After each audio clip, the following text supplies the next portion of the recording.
Continuons cette matinée et nous ne pouvions pas imaginer un colloque fêtant ses 20 ans sans prendre le temps de montrer tout le chemin parcouru et puis évidemment également poser les jalons du futur. Et pour cela, nous avons une vingtaine de bénévoles de chaque entreprise qui a œuvré pendant des mois dans des réflexions afin d'articuler une synthèse sur ce chemin parcouru et nous mettre dans une position de prospective. Je vous présente actuellement Stéphanie et Anne qui vont vous montrer et engager la synthèse de tout ce groupe de travail. À vous. Bonjour à toutes et à tous. Atelier de la journée. J'espère qu'il va vous donner beaucoup d'énergie. Avec Anne d'Orange, Karine, Audrey et Marie, nous avons porté de l'attention sur ce qui s'était passé sur ces 20 dernières années. Pourquoi nous sommes-nous arrêtés en 1991? C'est l'année de création du Cercle Interrel. Donc on s'est posé la question en termes de loi, en termes d'obligations des entreprises, que s'était-il passé? Où en sommes-nous en termes d'éducation? Après, on va vous proposer un état des lieux sur le sexisme, où en sommes-nous en France en 2021 et surtout, nous avons souhaité donner la parole aux hommes. Après, nous souhaitons nous tourner vers l'avenir. Qu'en est-il? Comment pouvons-nous agir pour demain? Nous avons l'opportunité d'avoir deux invités. Tout d'abord, la journaliste Lucille Quillet qui va nous parler de la manière dont les femmes peuvent reprendre la main sur leur carrière. Et bien sûr, les femmes seules ne peuvent pas tout faire. Nous avons besoin d'être accompagnées par les lois. Et nous avons l'honneur d'avoir Madame Marie-Jo Zimmermann qui va nous faire un retour sur les 10 ans de la loi et aussi nous partager sa vision en termes d'avenir. Je vous propose d'attaquer sans tarder avec une vidéo de rétrospective sur les lois des 20 dernières années.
And now I'm sure, oh yes, I'm certain, if I'm breaking down, well, it don't make me weak, 'cause I learned how to stop the hurting, by giving all my love right back to me.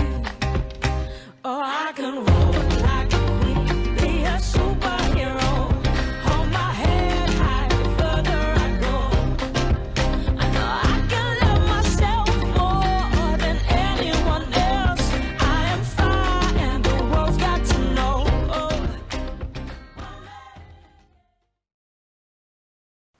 Après cette rétrospective sur les évolutions en matière de loi en ce qui concerne l'égalité homme-femme, il nous est apparu important de revenir sur les obligations des entreprises en matière d'égalité professionnelle.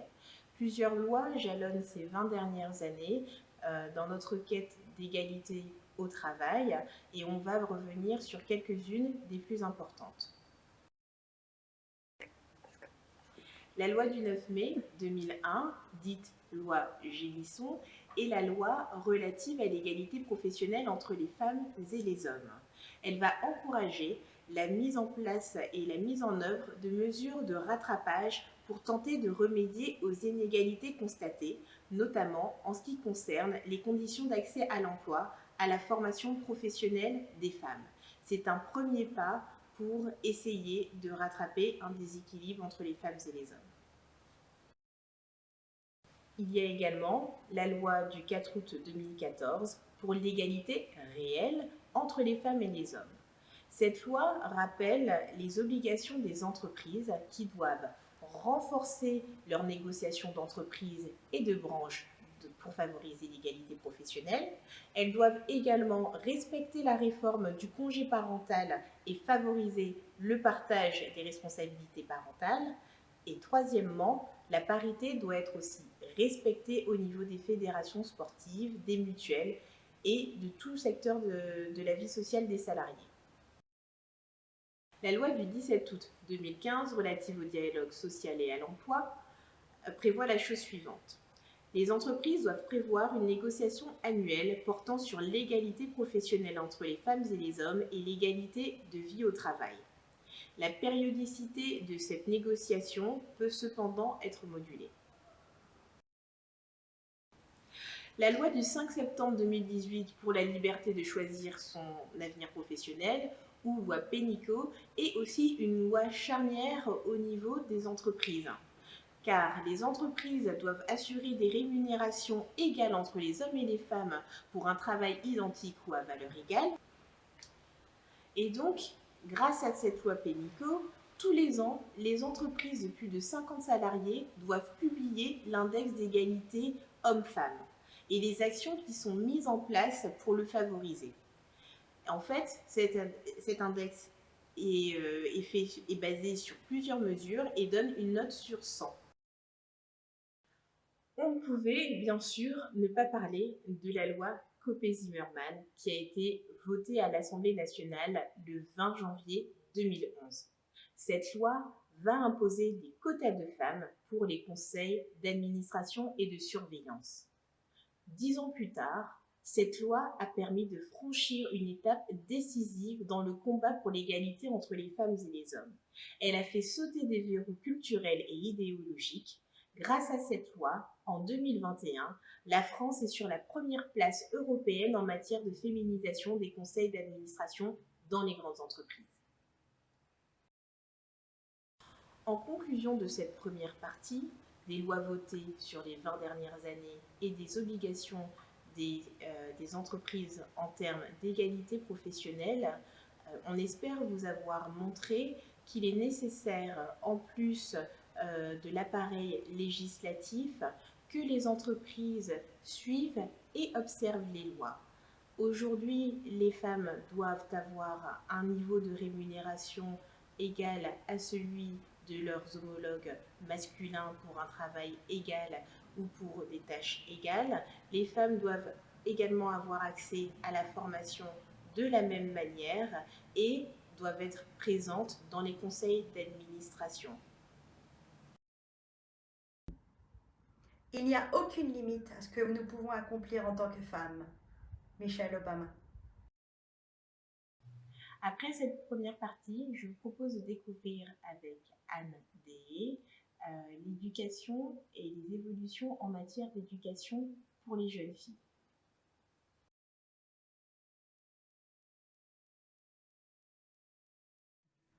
Bonjour à toutes et à tous, je suis ravie d'être parmi vous pour poursuivre cet atelier sur les progrès de ces 20 dernières années en matière de mixité en France. Donc après avoir fait le point sur les lois et qui permettent un meilleur accès pour les salaires, pour la rémunération, pour les responsabilités, pour la protection aussi, je vais parler d'éducation, parce que sans éducation, en fait, même malgré toutes les lois, de toute façon, il ne pourra pas y avoir cet accès. Donc c'est bien un prérequis à l'égalité des chances pour les femmes en France. Donc où en sommes-nous? Pour ça, je vous ai préparé un quiz, quelques questions. À partir des données du Gender Gap Report 2020, donc le Gender Gap Report, c'est un rapport annuel préparé par le World Economic Forum, souvent appelé G20, qui fait une étude sur 153 pays pour faire le point en manière d'égalité hommes-femmes sur donc 153 pays en termes de santé, économie, politique et donc éducation. Et la première question que je vais vous proposer, c'est quel rang la France a-t-elle en termes d'accès pour les femmes à l'éducation? Donc, est-elle première, 15e ou 32e? Voilà, à votre avis, quelle est notre place parmi ces 153 pays? Je vous laisse réfléchir et répondre.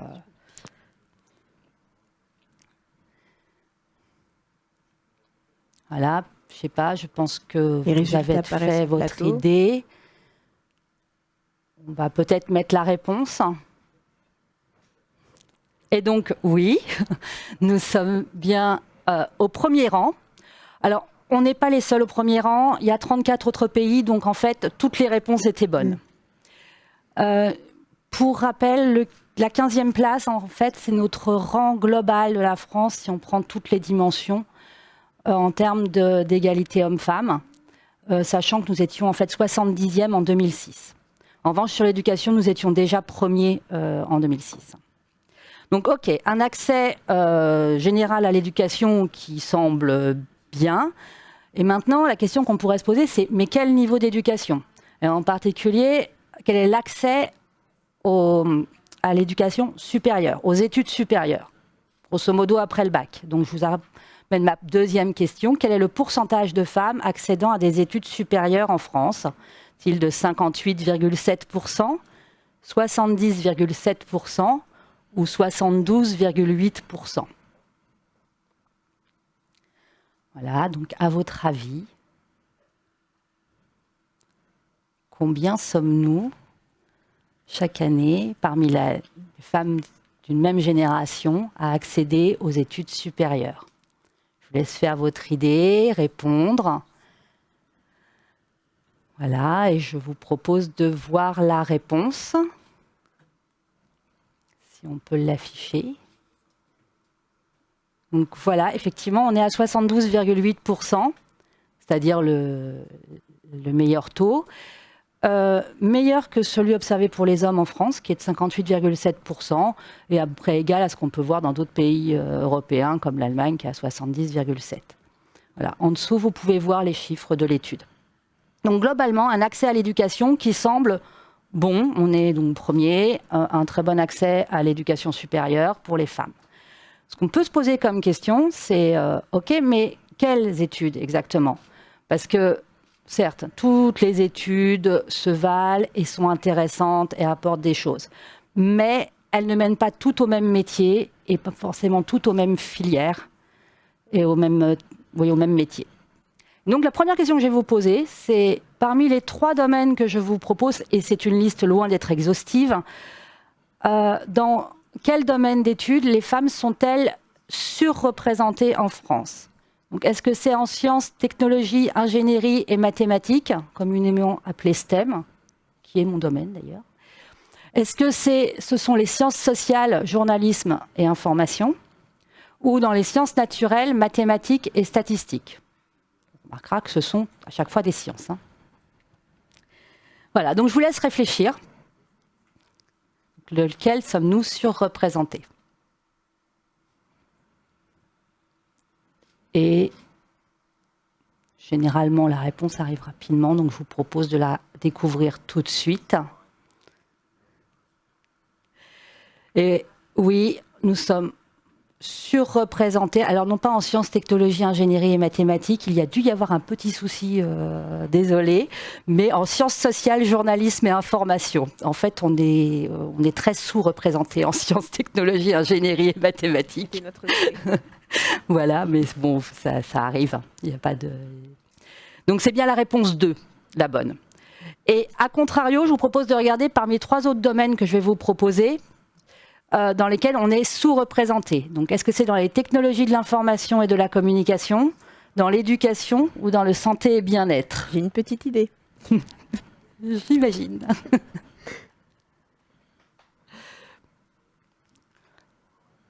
Là, je vous propose de regarder la réponse. Et donc, oui, là, c'est bien dans la technologie de l'information et de la communication.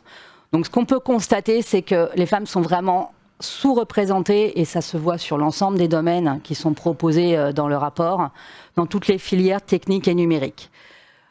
Et ça pose quand même un souci dans le sens où la plupart des métiers dits d'avenir, les futurs métiers, les nouveaux métiers, en fait, font appel à ce type de compétences et de connaissances.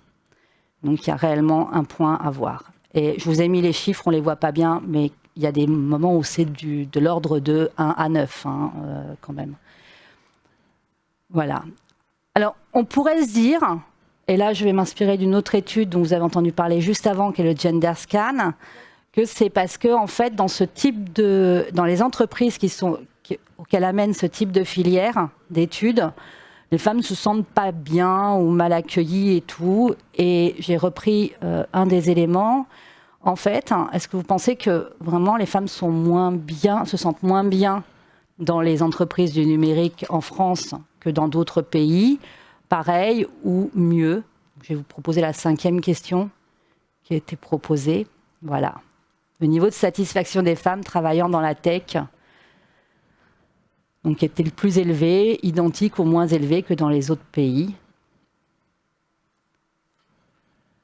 Parce que ça pourrait être une explication, mais on va voir en voyant la réponse qu'en fait, la réponse n'est pas là. Elle est donc ailleurs. Et là, je vais donner mon avis personnel, sans doute beaucoup plus en amont, c'est-à-dire au tout début des études. C'est là qu'il faudrait agir. Donc en conclusion, je dirais, en France, on n'a pas du tout, les femmes ne sont pas du tout pénalisées par rapport aux hommes en termes d'accès à l'éducation, mais il y a vraiment une question à se poser autour des filières du numérique et de la technologie qui amènent quand même à l'avenir. Maintenant, je vais passer la parole à Karine, qui est en duplex et qui va vous parler du sexisme.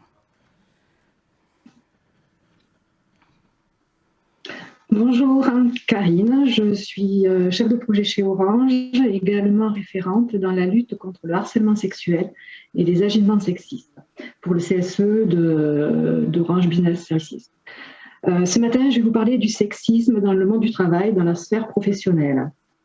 Je ferai un focus sur un nouvel acteur qui vient d'entrer en scène, le référent, et j'aborderai les perspectives dans le futur grâce justement à ce nouvel acteur, avec la mise en place d'actions de prévention pour que la lutte contre les violences sexistes et sexuelles soit plus efficace. Pour finir, je vous partagerai l'initiative de salariés chez Orange, la création d'une communauté ensemble contre le sexisme. C'est OK pour vous? Vous êtes prêts? 3, 2, 1, ça tourne. Lancez la vidéo. À toutes les femmes, nous pouvons le faire. Serena Williams. Moi? Sexiste? Ben non, voyons. Et pourtant. Le sexisme, mais de quoi parle-t-on au juste?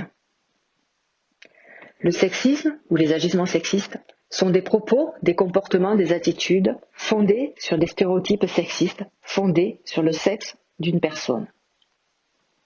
Les agissements sexistes ont pour objectif de délégitimer, d'inférioriser et de dévaloriser de façon ou non consciente. Ils ont des impacts, des effets sur la santé physique et mentale de la victime.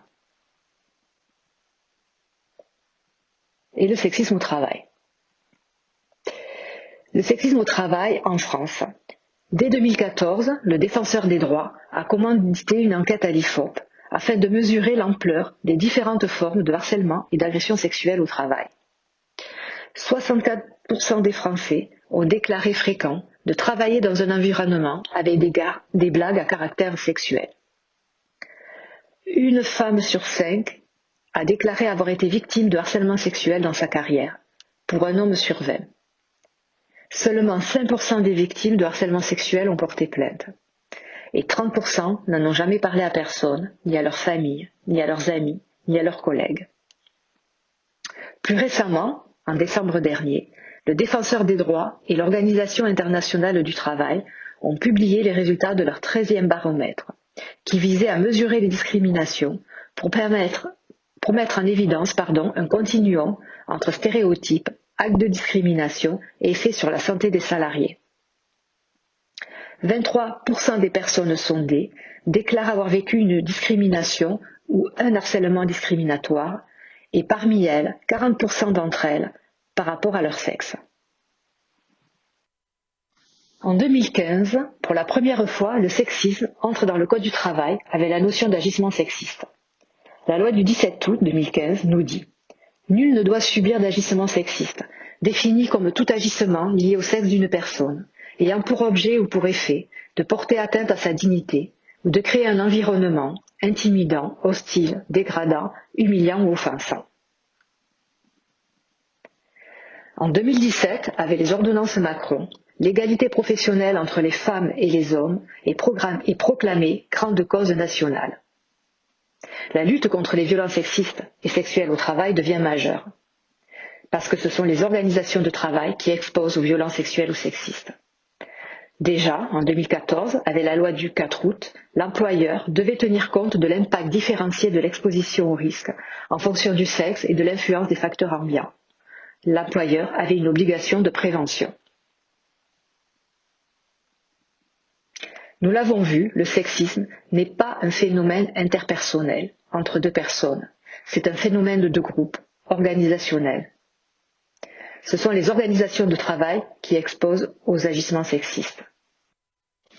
Et il y a des facteurs de risque identifiés, reconnus, comme le travail en relation client, le faible degré de mixité dans les équipes, les contrats précaires, apprentis, CDD, la forte dépendance à autrui et les horaires atypiques, lorsqu'il y a une relation d'autorité. En 2018, le législateur va plus loin. 2 nouvelles lois identifient des nouveaux acteurs dans la lutte contre le harcèlement sexuel et les agissements sexistes. Il s'agit des référents. Un référent doit être nommé par l'employeur au sein des entreprises de plus de 250 salariés. Un autre référent doit être également désigné au sein du comité social et économique, CSE, quelle que soit la taille de l'entreprise. Ces référents, qui sont-ils et que font-ils? Alors nous avons vu leur présence est imposée par la loi et elle répond à un enjeu identique. Les référents dans la lutte contre le harcèlement sexuel et les agissements sexistes sont là pour empêcher ce type de violence. Face à un tel enjeu, une prévention des risques efficace s'impose. Ils sont là pour sensibiliser les salariés, pour les former, pour prendre en charge et accompagner les personnes victimes. Les référents en matière de lutte interviennent aux 3 niveaux de prévention dans l'entreprise. Au premier niveau, dit prévention primaire, pour limiter et diminuer les causes. Au niveau de prévention secondaire, pour dépister, savoir reconnaître des situations à risque. Et au niveau tertiaire, pour qualifier et accompagner les personnes victimes. Et demain, quelle action mettre en place pour une lutte encore plus efficace? Alors tout d'abord, de nouvelles avancées en droit seront nécessaires. Il est par exemple important d'allouer des moyens aux référents de CSE. L'attribution d'heures pour assurer pleinement ses missions. Mais il faudra aussi prévoir la prise en charge d'une formation spécifique pour asseoir son expertise. Le législateur devra également définir le périmètre et la nature des interactions entre les référents. En effet, aujourd'hui, la loi n'aborde pas la communication ni la collaboration entre les 2 référents de direction et de CSE, ni entre les référents des différents établissements dans une même entreprise.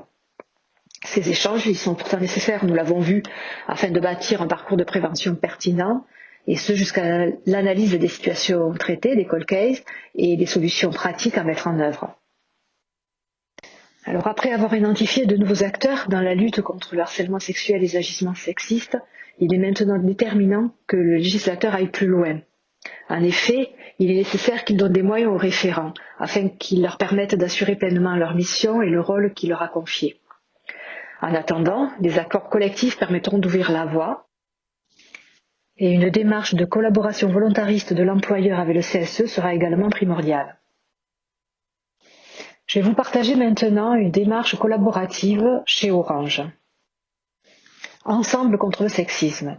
Ensemble contre le sexisme est une communauté de salariés qui a été initiée par des référents de CSE et qui compte aujourd'hui près de 450 membres. Cette communauté a pour objectif de sensibiliser les salariés sur des situations de sexisme ordinaire au bureau. Elle leur permet d'échanger. Cette démarche de sensibilisation a été accueillie très très favorablement au plus haut niveau de l'entreprise par le comité exécutif qui a répondu favorablement à une demande de sponsoring et qui a permis à ce que la communauté, Ensemble contre le sexisme, ait une marraine, Madame Elisabeth Chongui, directrice exécutive de la diversité. Avec ce sponsoring, Orange réaffirme sa volonté de refuser tout propos ou comportement de nature sexiste ou sexuelle en son sein. Ensemble contre le sexisme est accessible à l'ensemble des salariés via un outil collaboratif interne, Orange Plaza. Elle a son compte Twitter, son compte Facebook et bientôt elle sera présente sur LinkedIn. Pour terminer mon intervention sur le sexisme au travail, je dirais que nous sommes tous concernés, donc tous acteurs. Nous pouvons tous un jour être confrontés à une situation de sexisme, être témoins ou être victimes. Plus nous serons sensibilisés, plus nous serons à même de stopper ce type de situation. Tous concernés, tous acteurs. Le féminisme est l'affaire de tous, y compris des hommes. Chimamanda Ngozi Adichie. Dans la quête d'égalité hommes-femmes en matière professionnelle, la place des hommes, l'engagement des hommes est primordial. Les mesures d'égalité profitent autant aux femmes qu'aux hommes. Je vous propose de découvrir, mesdames et messieurs, comment les hommes peuvent s'engager à notre côté. Les hommes ont beaucoup à gagner en termes de mixité. Que ce soit dans leur vie pro ou dans leur vie perso, les managers modernes peuvent tirer de nombreux bénéfices réels d'un leadership plus mixte.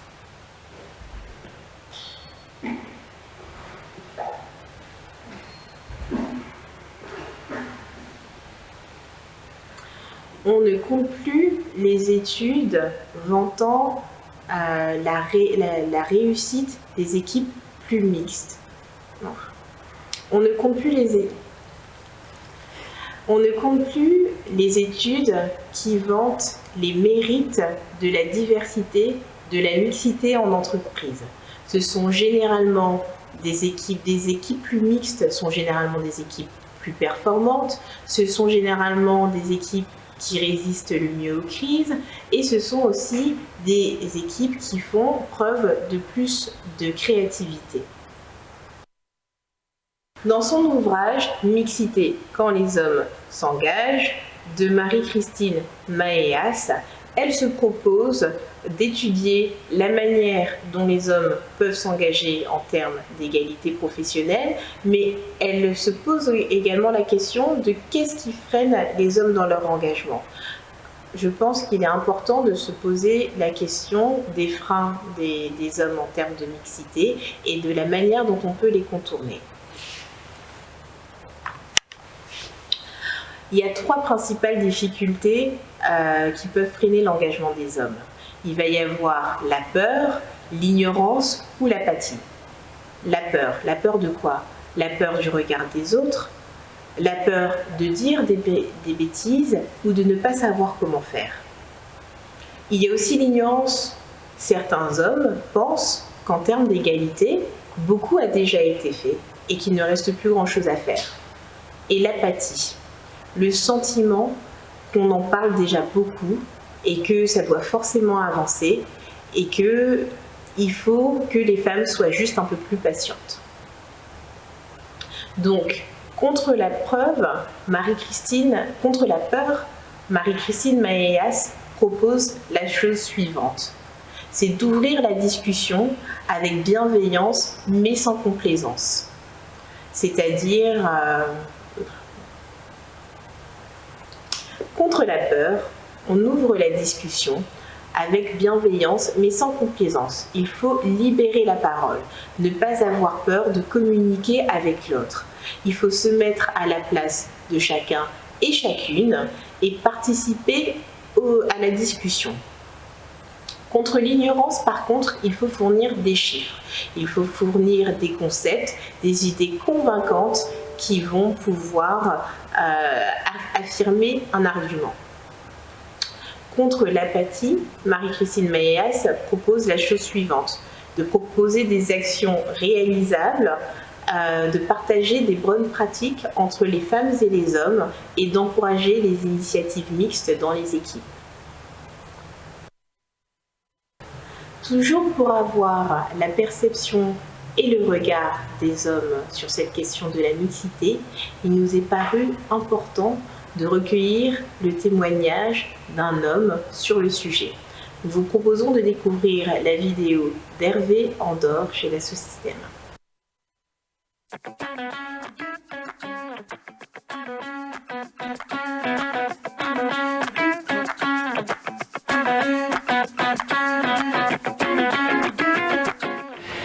Bonjour à toutes et à tous, je m'appelle Hervé Andor, je suis en charge du développement de la culture de Dassault Systèmes et du développement des personnes chez Dassault Systèmes.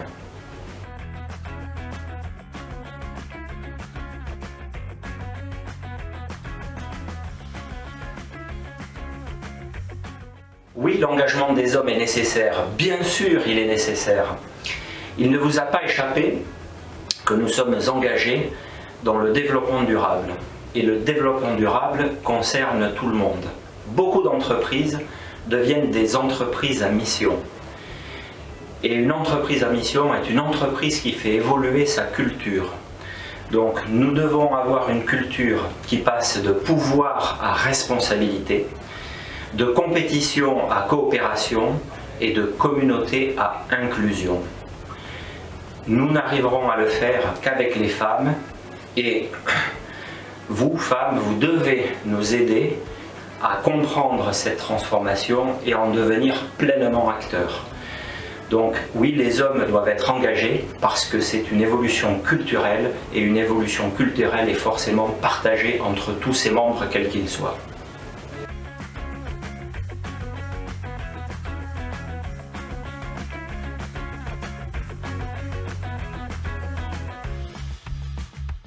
Je crois que les mesures charnières sont toutes celles qui peuvent contribuer à la mixité.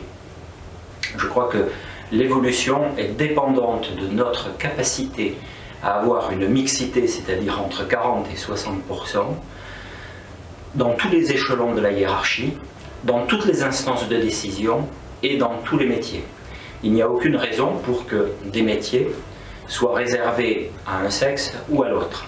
Mon expérience m'a montré que dans tous les groupes de travail ou dans toutes les conclusions de formation au management et au leadership, chaque fois qu'il y avait une mixité, l'ambiance de restitution, les solutions apportées et l'innovation étaient bien meilleures que quand j'avais des groupes uniquement composés de personnes du même sexe.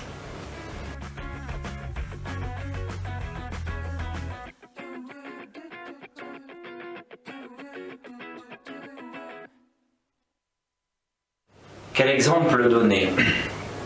Messieurs, je m'adresse à vous. La question que vous avez à vous poser, c'est: êtes-vous passif ou êtes-vous agissant en la matière? Si la réponse est passif, alors il y a urgence, parce que cela veut dire que vous continuez à agir et à fonctionner de la manière qui nous a conduit à là où on est aujourd'hui, c'est-à-dire c'est insuffisant. Mon conseil est donc de devenir actif. Pour devenir actif, la première des choses, c'est de regarder les chiffres. Les chiffres sur les augmentations, les chiffres sur les performances, les chiffres sur les embauches. Et à partir des chiffres, de toujours viser l'égalité, l'égalité parfaite, quelle qu'en soit la raison. Comme autres exemples, je voudrais en citer deux.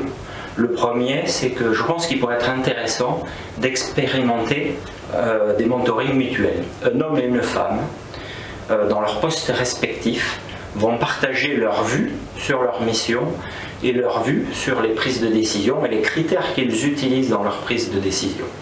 Et mon dernier exemple, ce serait d'aller encore plus loin au niveau du recrutement aujourd'hui. Jusqu'à présent, on disait à compétence égale, on va choisir une femme. Et je crois qu'il faut dire que dans une équipe où on a besoin d'accroître la mixité, si nous pensons qu'une candidate femme a le potentiel et les capacités d'acquérir les compétences, c'est elle qu'il faut embaucher. Voilà. quelques idées que je voulais partager avec vous.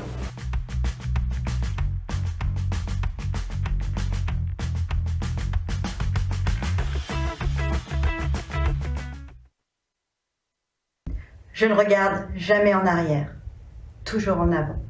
Steffi Graf. Donc nous sommes de retour en plateau et nous allons passer à la seconde partie de cet atelier qui est de regarder vers l'avenir. Je vous propose d'écouter le témoignage de Lucille Quillet qui concerne la place des femmes en entreprise et comment elles peuvent agir. Et puis nous aurons notre invitée d'honneur, Madame Marie-Jo Zimmermann. Ça tourne.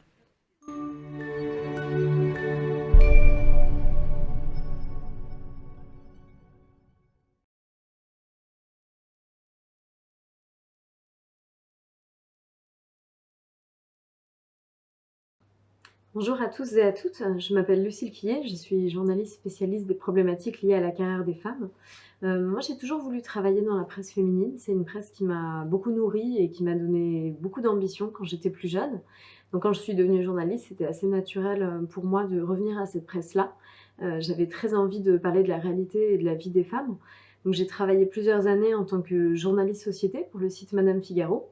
Là, j'ai fait un constat assez surprenant. On parlait très peu du travail des femmes. Ce n'était pas du tout une rubrique systématique comme la mode, la beauté ou le sport. Et à cette époque, on parlait juste des inégalités salariales et on répétait aux femmes qu'elles devaient oser, être audacieuses, mais sans expliquer comment. Donc moi, j'ai tiré ce fil. J'ai interviewé des femmes salariées, des femmes chefs d'entreprise, des coachs, des experts de la mixité. Et cela m'a passionnée. En 2017, je suis devenue journaliste indépendante, donc j'écris désormais pour des médias comme Elle, Slate, L'Express ou encore Welcome to the Jungle. J'écris pour eux notamment une chronique de coaching pro appelée Badass pour expliquer aux femmes comment ne plus être la gentille fille en entreprise. L'an dernier est paru mon livre de coaching professionnel qui s'appelle Libre de prendre le pouvoir sur ma carrière aux éditions Diathéno. Je suis très fière de cet ouvrage parce que j'ai pu vraiment y condenser tous les conseils pratiques et les solutions pragmatiques et vraiment concrètes que j'ai récoltées au fil de mes interviews ces 7 dernières années pour aider les femmes dans leur carrière. J'y parle du syndrome de l'imposteur, de l'autopromotion, du réseautage, de la conciliation et évidemment de la négociation, un point très important. Aujourd'hui, je poursuis la conversation sur ce sujet donc via des conférences, des workshops, mais aussi sur les réseaux sociaux. Je suis très active sur Instagram où j'incite les femmes à me partager leurs problèmes et leurs questions pour les aider à y répondre.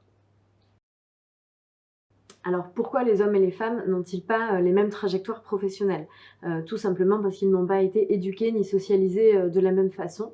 Les garçons sont incités et valorisés pour s'exprimer, prendre de la place, être forts, confiants, s'imposer. On les élève beaucoup moins dans le doute. Les filles, elles, c'est très différent. Elles sont incitées à être très vertueuses et parfaites.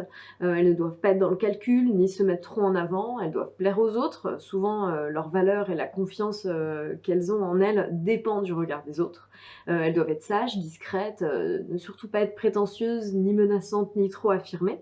Ce qui fait que du coup, elles se responsabilisent beaucoup pour les autres. Elles ne veulent pas faire d'erreurs, car elles savent qu'on les attend beaucoup plus au tournant.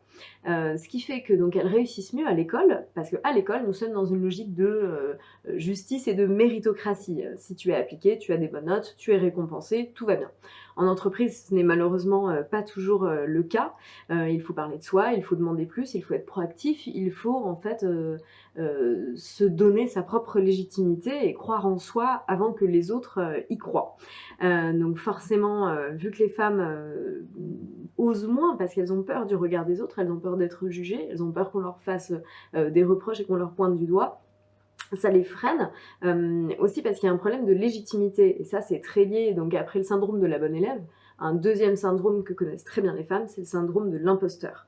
Le syndrome de l'imposteur, c'est le fait d'attribuer son succès uniquement à des facteurs extérieurs. J'ai eu de la chance, c'est uniquement grâce à mon mentor que j'ai eu ce poste, ou au hasard, ou c'est sur un malentendu que j'ai eu cette promotion. Donc tout ça se nourrit du perfectionnisme dans lequel on a été élevé.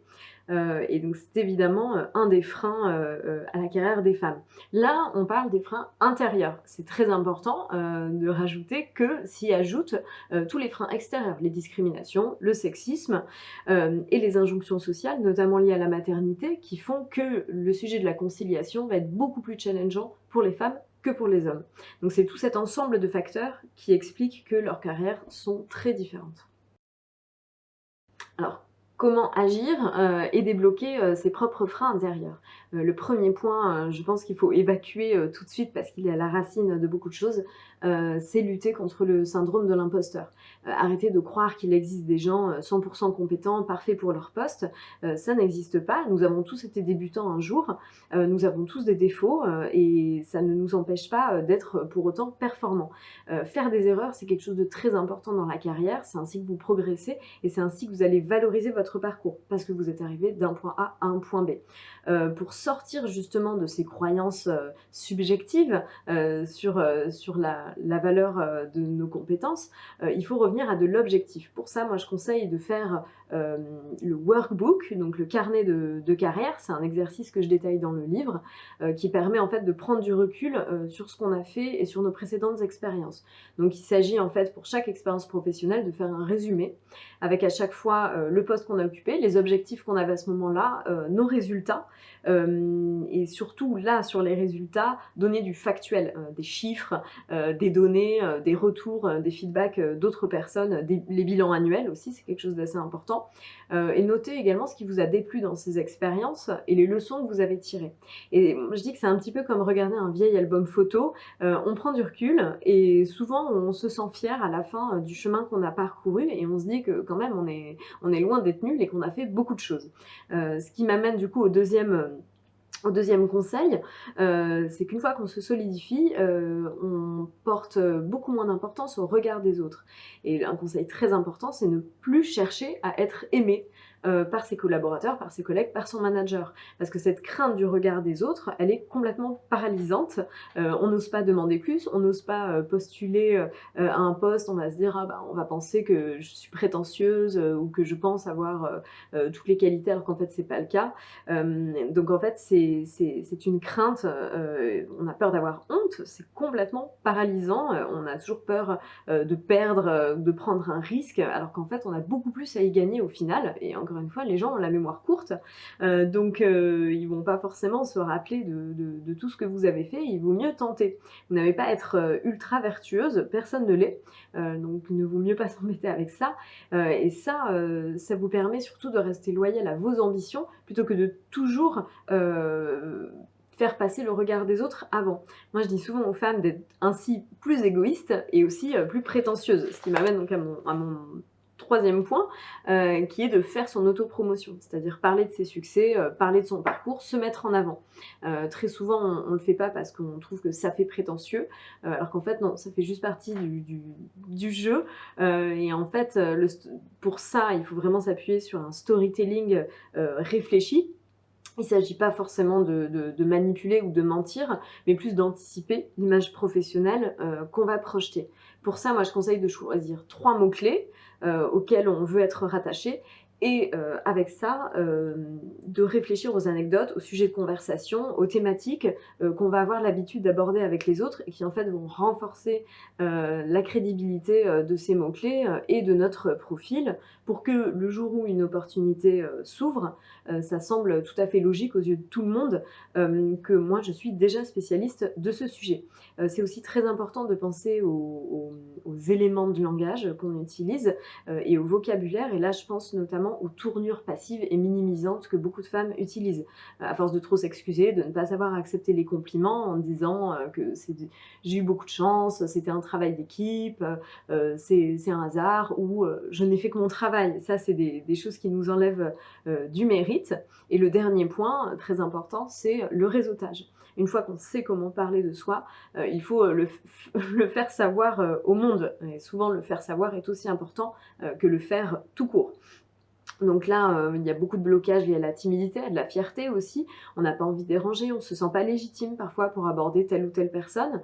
Moi, il y a deux notions que je trouve très intéressantes pour réseauter, pour parler de soi et pour rencontrer les autres. C'est l'enthousiasme. Personne ne va vous reprocher d'être enthousiaste sur un sujet ou de vous intéresser à quelqu'un ou de parler de vos succès aux autres. Donc on le partage dans la joie. Il ne s'agit pas du tout de vanité ou de prétention. Et la curiosité est aussi une notion très importante dans le sens où elle nous permet d'aller aborder les autres. On s'intéresse à eux, sincèrement. Et donc, à partir du moment où les gens adorent parler d'eux et ils sont flattés qu'on s'intéresse à eux, ça pose beaucoup moins de problèmes pour réseauter. Donc, un autre point très important pour les femmes, c'est d'arriver à demander plus, négocier plus et obtenir plus. Beaucoup de femmes considèrent qu'elles ont la chance d'être employées dans leur entreprise et que le manager est un petit peu comme le maître d'école. Il a autorité, on doit lui obéir, on doit lui donner satisfaction et si possible ne pas trop l'embêter. Là, on est dans une conception à sens unique de l'échange, alors qu'en entreprise, au contraire, on est toujours dans la réciprocité. On répond à la loi de l'offre et de la demande. J'ai des compétences, ces compétences valent quelque chose, elles répondent à un besoin de l'entreprise, donc je vais les échanger contre de l'argent. C'est donnant-donnant. Vos compétences ont de la valeur, et donc là, il s'agit toujours de rappeler leur valeur, de les faire évoluer à la même hauteur que vos compétences. Il s'agit en rien d'une faveur. Souvent, on ne demande pas parce qu'on a peur d'un refus, parce qu'on a peur de l'échec, parce qu'on a peur aussi de passer pour une enquiquineuse, et on a peur d'être mal perçu. Encore une fois, le regard des autres est là très, très pesant. Alors qu'au contraire, demander plus, ça nous valorise, on réaffirme sa valeur et aussi on montre qu'on se projette sur le long terme dans l'entreprise, qu'on a envie de faire mieux et que pour ça, il faut qu'on garde quand même une certaine motivation nourrie par une bonne rémunération. Donc évidemment, il faut travailler son assertivité, mais aussi, moi je conseille toujours de déterminer soi-même sa valeur, ne pas attendre que l'entreprise décide à combien vous devez être augmenté. Pour ça, on a différents indicateurs, il y a les barèmes de salaire, on peut aller aussi prendre des renseignements sur l'évolution des rémunérations auprès des RH, il faut aussi se rapprocher des cabinets de recrutement. On peut également demander avec discrétion à ses collègues une fourchette pour savoir à peu près dans quelle valeur eux se situent. Et ensuite, une fois qu'on rentre dans la phase de négociation, moi je conseille toujours de demander trop. Il faut toujours demander trop. Une bonne négociation, c'est en fait un bon compromis. Donc à partir de là, il vaut mieux partir très haut et au fur et à mesure de la négociation, lâcher du lest, lâcher des demandes, voilà, rogner un peu sur ses besoins pour au final arriver au compromis où on obtient vraiment ce qu'on veut. Cela veut dire qu'il ne faut pas partir battu d'avance. Une négociation, il faut prendre son temps. Il y a toujours plusieurs rounds, donc en fait, il ne faut pas du tout se braquer dès qu'on nous dit non. En général, il faut plusieurs non pour obtenir un oui. Donc c'est pour ça que moi je conseille de toujours demander chaque année trop et de ne jamais s'arrêter de demander parce que vous prenez toujours de l'élan, vous plantez vos graines pour récolter, si ce n'est cette année, ce sera l'année prochaine. L'autre point très important, c'est de toujours penser à la variété des choses qu'on peut négocier. La valeur d'un poste ne se mesure pas que à l'argent, mais aussi on peut demander une formation pour monter en compétences, un meilleur matériel, de meilleures conditions professionnelles, un aménagement, des jours de télétravail, plus de congés payés, l'aide d'un stagiaire ou d'un apprenti. Tout ça, c'est des choses qui peuvent aussi rentrer dans le panier de négociation. Le dernier point capital pour parler de la carrière des femmes, c'est évidemment la conciliation entre vie professionnelle et vie personnelle. Moi, je trouve que c'est une thématique qui souvent ne leur rend pas justice parce qu'on félicite les femmes d'être des Wonder Woman qui arrivent à tout faire. Moi, je répète souvent que la Wonder Woman, c'est une arnaque qui arrange tout le monde sauf vous. C'est un peu comme si on avait dit aux femmes, vous pouvez travailler et vous êtes invitées sur le marché de l'emploi, mais à condition de ne surtout pas oublier vos responsabilités de femme au foyer à temps plein. Résultat, elles essaient de tout faire, elles se surresponsabilisent pour les autres et c'est très difficile quand dans une journée, il n'y a toujours que 24 heures. Donc pour parler de conciliation, moi le premier point essentiel, je trouve, c'est d'en refaire un sujet de couple, que ce soit avec son partenaire ou aussi avec le parent de ses enfants. Pour ça, moi j'avais créé pour mon livre de coaching un quiz de carrière où justement on peut se poser des questions à l'un et à l'autre, voir un petit peu les réflexes qu'on a, y repenser, et en fait ça permet de dédramatiser le sujet. Parfois ça permet aussi de casser la routine, de repenser ses schémas, en se demandant, voilà, que penses-tu de prendre un congé parental, une année sabbatique, qu'est-ce qui est important pour toi en termes d'horaire, jusqu'à quel horaire ne pourrais-tu pas travailler, est-ce que tu peux aussi envisager d'aller vivre à l'étranger ou d'aller t'installer à la campagne, est-ce que tu veux refaire une formation à un moment, en fait, toutes ces questions-là, toutes ces réponses-là, qui ne sont pas forcément gravées dans le marbre, elles nous donnent de la flexibilité. Moi, je trouve qu'on ne peut pas demander aux femmes d'endosser ce combat seul. Les hommes ont un rôle à jouer, la société a un rôle à jouer, l'entreprise aussi a un rôle à jouer pour favoriser l'égalité et pousser les foyers en fait à plus de partage pour que les femmes aient aussi du temps pour leur carrière. Ça, du coup, c'est une thématique qui va naturellement vers la responsabilité des élus et de la politique. Donc je pense que ça fait justement ça fait sens avec l'intervention de Marie-Jo Zimmermann qui arrive. La politique doit s'engager pour l'égalité et pour aider les femmes à avoir vraiment la carrière qui leur ressemble.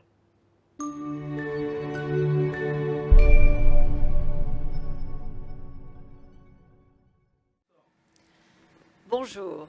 Alors nous sommes ravis, là, à ce moment-là fort du colloque, de vous accueillir, Marie-Jo Zimmermann. Alors, je ne sais pas si on doit vous présenter, femme politique engagée, ancienne députée, présidente de la délégation des droits des femmes, et surtout évidemment connue pour la loi qui porte votre nom. Alors on dit la loi Copé-Zimmermann, on a envie de dire la loi Zimmermann-Copé. Mais bon, on sait que Jean-François Copé a joué un rôle important parce qu'on sait combien le combat a été difficile et on l'a vu, les résultats sont là. Il y a 10 ans que la loi a été instituée. Et il est clair que dans cette célébration, je dirais, des résultats, je crois que la première question, on voit en effet qu'il y a eu, que grâce à votre loi, la France se place en tête et championne de l'Europe, et je dirais presque du monde, en termes donc de féminisation des conseils d'administration. Mais la première question qu'on a envie de vous poser au Cercle Interrel, c'est est-ce que vous êtes satisfaite de l'application de cette loi et quelle est surtout votre perspective pour l'avenir ? Alors, d'abord, merci de m'avoir convié parce que, vous savez, comme je le dis très souvent, en 2011, le terrain n'était pas prêt et ce sont notamment des réseaux comme le vôtre, Madame la Présidente, honoraire, Honoraire, c'est ça, oui. excusez-moi, qui ont permis à cette loi d'abord d'être portée dans ce lieu de pouvoir qu'est l'Assemblée nationale et quelque part d'avoir vraiment au début un impact, comme vous l'avez évoqué très souvent lorsque vous intervenez, un impact révolutionnaire. Pour moi, ce n'était pas révolutionnaire, mais effectivement, 10 ans après, je dis que oui, en 2011, ce n'était pas du tout évident. Alors, le résultat, vous savez, il est pour les entreprises impactées directement par la loi, c'est-à-dire le CAC 40, le SBF 120, les entreprises de plus de 500 salariés avec 50 millions de chiffres d'affaires. Aujourd'hui, les résultats sont bons, à savoir 46% dans le CAC 40, 45,8% dans les SBF 120. Donc, je pense que sur le plan statistique, chiffré, on ne peut qu'être satisfaite. Alors, il y a une nuance parce qu'en 2014, la ministre Najat Vallaud-Belkacem a descendu le chiffre le nombre de salariés des entreprises et en dessous de 250 salariés, au-dessus de 250 salariés, pardon, le chiffre est peut-être plus mitigé. On est à peu près à 30%. Et je pense que c'est aussi parce que le suivi a peut-être été nettement moins strict. Mais là-dessus, je pense qu'il faudra effectivement corriger quelques points, notamment au niveau du suivi. Alors, comme je disais, sur les statistiques chiffrées, je suis relativement satisfaite. C'est l'article 8 qui me dérange beaucoup. Et c'est là, l'article 8 stipulait que tous les ans, au conseil d'administration, il devait y avoir un rapport sur la politique d'égalité dans l'entreprise. Et malheureusement, lorsqu'on regarde les statistiques et les rapports de conseil d'administration, c'est un article qui a été très peu respecté. Et je dirais que je suis très heureuse qu'aujourd'hui, au moment de cet anniversaire des 10 ans, on mette l'accent sur cet article. Et je regardais vos tableaux que vous présentiez, ils montrent très bien que c'est cet aspect-là. Et heureusement que des réseaux comme vous existent pour interpeller à la fois, je dirais, les dirigeants, mais également les législateurs. Parce que le problème de la politique d'égalité sur l'ensemble de l'entreprise, malheureusement, n'est pas suffisamment appliqué. Et l'objectif de cette loi au départ, c'était certes de mettre des femmes dans des lieux de gouvernance. Et pour moi, le conseil d'administration était un endroit stratégique. C'est le cœur battant d'une entreprise.